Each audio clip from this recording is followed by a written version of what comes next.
If your blood runs orange and blue, this is the pod for you. You're listening to Orange and Blue Bloods, hosted by EJ Stewart and Tommy Beer. Let's get to it, man. Let's begin with this matchup with the Pacers. So the Knicks regular season is winding down. Only 3 games left to go. By the time they take the court Wednesday, they could have the number 5 seed locked up. The Knicks travel to Indiana to face the Pacers on Wednesday. The Knicks enter Tuesday as a number 5 seed in the Eastern Conference. As they enter Tuesday as number 5 seed, right now the magic number as we record is 1. The Nets, who are in 6th, play the T-Wolves Tuesday night, so that will be an important game. A Nets loss means the Knicks would have the 5 seed wrapped up, all clinched for good. If the Nets, of course, win, the Knicks could also clinch the 5 seed by beating Indiana on Wednesday. So let's talk about the Pacers real quick. Pacers are eliminated from playoff contention. That happened recently. They plummeted to a 34-45 record after a solid start to the season. They lost their last game to the Cavs, a win the Cavs got after losing to the Knicks on Friday. Cavs beat them 115-105. They were without Tyrese Halliburton, who's missed a lot of time during the second half of the season with various different injuries. He's missed 3 consecutive games with a sprained ankle and a sore elbow. Given that they are now out of playoff contention, you would think maybe he won't be out there. He was doubtful for that Cavs game and ended up not playing. We'll see what happens with this Knicks game. We also know the history, I guess, now we can talk about with Halliburton and the Knicks. So I don't know if that motivates him to get out there. But nonetheless, Halliburton has missed the last 3 games with not just 1 but 2 injuries. So we'll see how the Pacers handle that. The Knicks beat the Pacers in 2 earlier matchups this season, the last one being a 119-113 win on January 11th. So, Tommy, we know the Knicks can, I don't want to say backing because they played great, but we know the Knicks can get the 5 seed here. But do you think that it is important for them to take care of business against Indiana, regardless of whether or not the Nets win or lose? I do, actually. Well, I shouldn't say regardless of what the Knicks, assuming that, I think it's important for the Knicks to lock up that 5 seed as soon as possible. So if that's Wednesday night via victory, that gives you an opportunity to rest Brunson the final 2 games, or at least limit his minutes, maybe sit him out 1 game and then have him play, 15, 20 minutes the following night. We've seen some players you got to worry about rest because, as we know, Knicks play Wednesday, they play Friday, they play Sunday, Easter Sunday at 1 o'clock, the final game of the regular season. Then they'll have a week off. NBA playoffs begin that Saturday. Whether the Knicks play Saturday or Sunday, we won't know until the schedule is released. So some guys you worry about, you don't want to have 7 days off, 10 days off. I think Brunson's one of those guys where he's shown that he can come back from an extended absence and you basically shake off the rust immediately and get right back into the swing of things. You can, again, we know that the minutes played, it has been an issue all season. It'd be nice to get Grimes a little extra rest. It'd be nice to get IQ a little extra rest.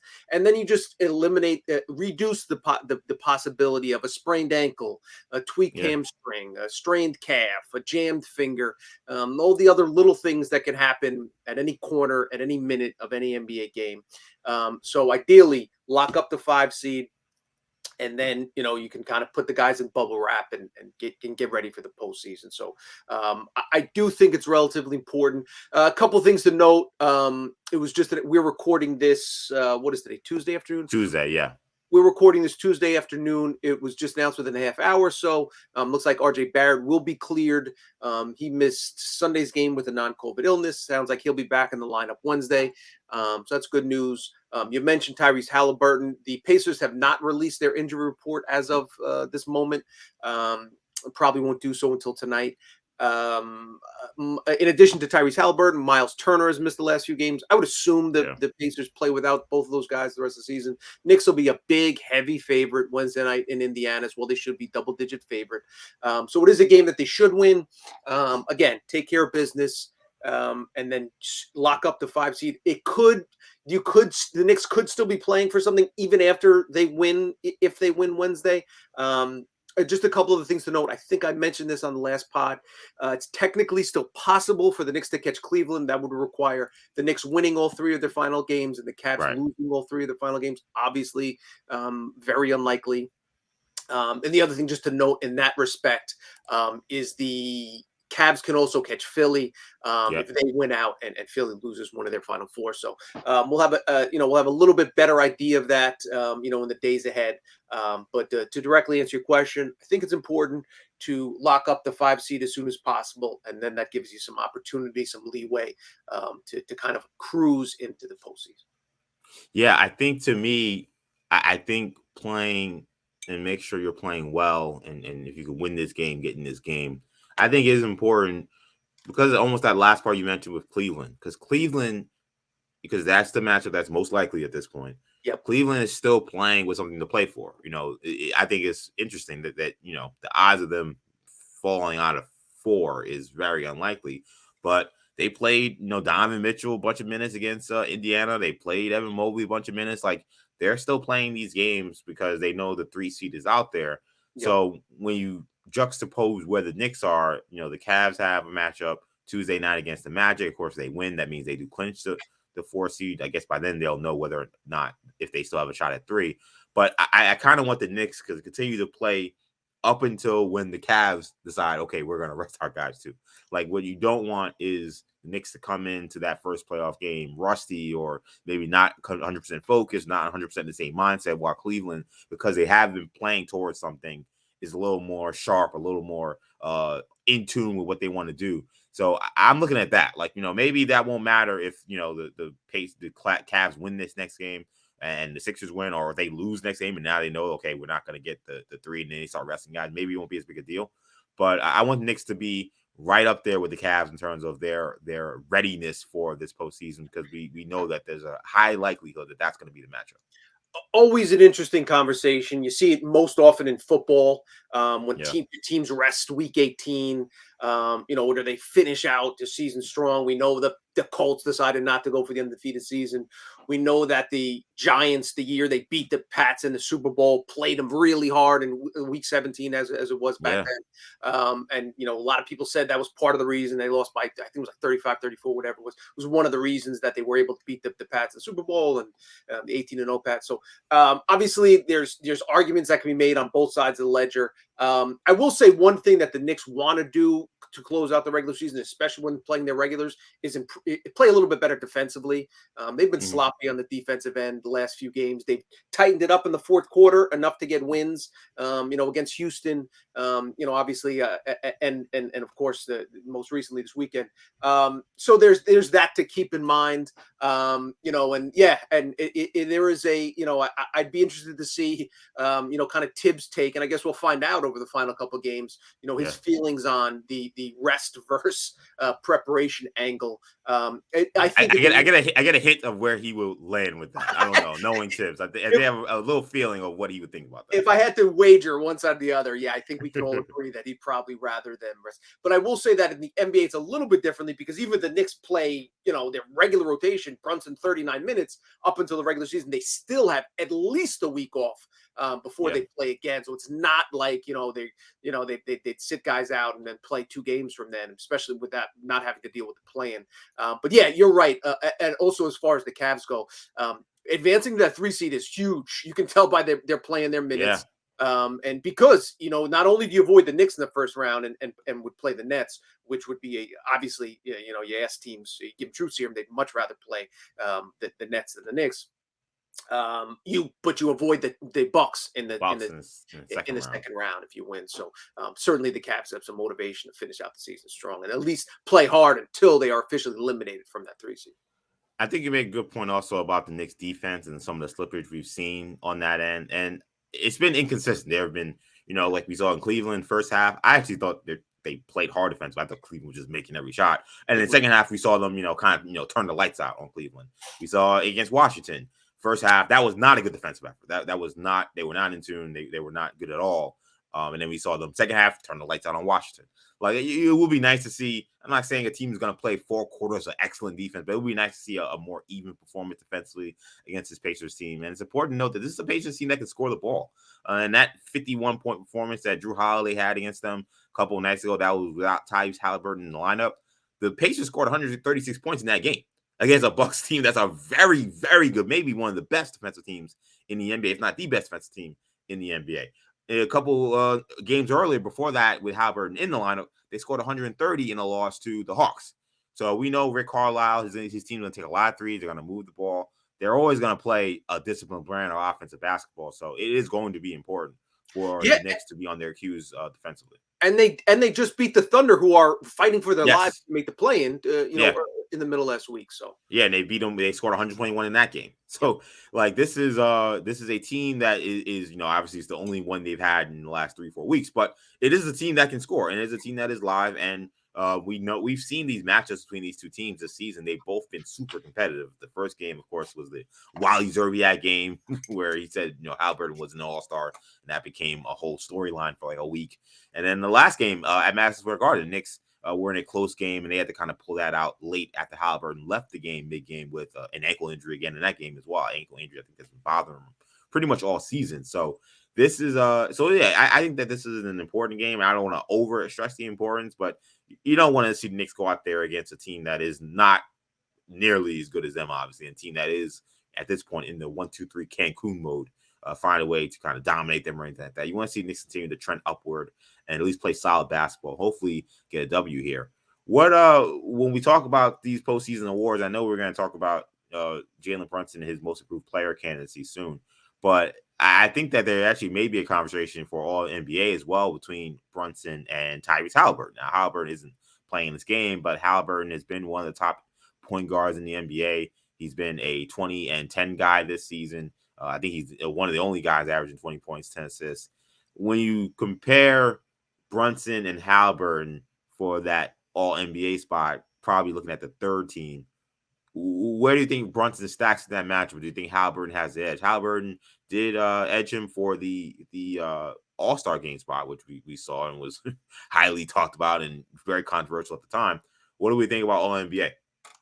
I think Brunson deserves edge over Halliburton. I don't know if either of them get it. I think Brunson might be the last guy on the outside looking in. If we're just kind of looking at the four players, the players up for grabs to that final All NBA spot, or those final two, or those final four NBA second and third team. You got guys, De'Aaron Fox, Donovan Mitchell, Shai Gilgeous-Alexander, Dame Lillard. Those are the guards that are kind of, assuming that Luka and Steph are the first team All NBA guards. Then you kind of get into that second tier. And to me, a couple things. We'll talk about the Brunson for most improved player. I don't think he necessarily will get that. And I don't even know if I'd vote for him for that. But I think I would vote for him for the All NBA third team, because I think there's a little bit more emphasis on value on if we're talking about most valuable player characteristics, as opposed to most improved player, which I think is more of a statistical based award, at least in my interpretation of it. Right. So for a couple of reasons, I would have Brunson ahead of Halliburton. Halliburton's been awesome this year. Yes. Phenomenal. Just, right near the top of the league in terms of assists, incredibly efficient offensive player, good defensive player, can score, 24 points a night quite easily. The two things about Halliburton that I think worth noting, especially in light of the new CBA with the 65 game minimum. Yeah. Halliburton's only appeared in 56 games this season. So you could argue that he deserved to make the All-Star team based on the first half production. Brunson has not only played far more games in the second half of the season and the season as a whole, he's been more effective, more productive, and has led his team, whereas the Pacers were one of the, earlier in the season, the first couple of times these two teams, the Pacers were ahead of the exactly. 3 or 4, they were up there, and now obviously on the outside the playing picture looking in. So whereas the Knicks have done anything, have only trended in the right direction, 13 games over 500, 5 seed in the playoffs. So I think for that reason, Brunson gets a nod over Halliburton. I don't know if he'll jump over, we'll see what Dame Lillard and that games played situation looks like. De'Aaron Fox, very strong case can be made. Donovan Mitchell, very strong case can be made. SGA, I think, is a lock for, if not the second. He's got to be on that team. Yeah, he's got to be on one of those teams. So that's kind of where I am. But in terms of head-to-head, Brunson or Halliburton, if I had to choose one for that third All-NBA third team, I'd go Brunson. Yeah, I would too. And it's not knocking Halliburton. Halliburton's had a tremendous season. And in some ways, I think that the Pacers, even with their record right now, 34-45, that's still better than I thought they would be this season. So that is a testament to how he's been able to lead that team. But I do value availability, and I do value, your team success. And I think that while we know the Knicks have a more talented roster, and I think a lot of people would have thought that before the season, the Knicks are a team that have well over exceeded expectations. Pacers are maybe slightly ahead of expectations. Halliburton's had a really great season. He's one of the best passers in the league. He's a high efficiency, a low volume scorer. The guy can average 20 points. It doesn't need to take a million shots. He's a really good player and also an impact player defensively. But I think for awards like All NBA, I really do think it does. That's why I really like that new rule coming in next season with the need to play at least 65 games. I really do think your availability has to matter. Like Steph, I assume will get first team, but he's only played 53 games. He's not technically eligible to even be up for the. He would never get it because he's not close enough. But he would not technically be eligible to be the leading scorer in the NBA this season. He's not played enough games to qualify for that. So if he makes All NBA, I'd be like, okay. He's actually not even eligible to be among the top leading scorers. Should he be eligible to be on the list for All NBA? I think right. Anybody who knows me knows I'm a Stephen Curry stan. I will defend Steph Curry to the end, but I'm just keeping it 100. So I do hope that Brunson gets a little more respect for the fact that he has played so many games and he's been so much of an impact on the Knicks and their winning this season. And the Warriors are no guarantee to make the playoffs right now. Right. They could slip into the play-in. They have a couple bad games. They're out. They don't even advance the playoffs. How does that impact, the voting? Very interesting to see. Will the voters, even though they're not required to, obviously they can vote for a player, less than 65 games. The rules haven't been incorporated yet. Will they still, kind of act under those auspices of those now rules that will be implemented? So yeah, if you don't include Steph, then that obviously opens another guard spot. So yeah, it'll be very interesting to see how it all plays out. So if you take Steph off, then I think the only two locks are Luka and SGA, and then you could have a battle royale. Same with Lillard. How many games has he played this season? Let me check. Yeah. It's probably around the same number as Steph. 58 games, so he's not going to play again. So he'll finish with fewer than 60 games. And they have been terrible this season. He's been individually attacked. But how much weight do you put in? Again, that's where the argument that Thibs was making for Brunson, and that Knicks fans, if you were going to make an argument for Brunson, it would totally be, and they're not wrong, the fact that he's turned the franchise around. That is the point of delineation between the LOL Knicks and the Knicks, assuming they obviously have had a good season and continue trending in the right direction next season, etc. That will be looked at as the day that everything changed, was the day they signed Jalen Brunson. So I think you can make a strong argument that he deserves 13 All NBA. Knicks Pacers Wednesday night, 7 p.m. Eastern time. It probably won't be a matchup between Halliburton and Brunson. If it is, I think that would be very fun to watch. These are two of the best point guards in the NBA. But I think it's a game that if the Nets are unable to take care of business, they do have another game Wednesday. They play a back-to-back. They play in Detroit Wednesday. So that's a game you probably write down as a Nets win. So things get a little more dicey if somehow the Nets win on Tuesday, then go to Detroit and they win again and the Knicks lose. Yep. Now, you're in a situation where things get a little interesting. So definitely want to take care of business if you can here. So let's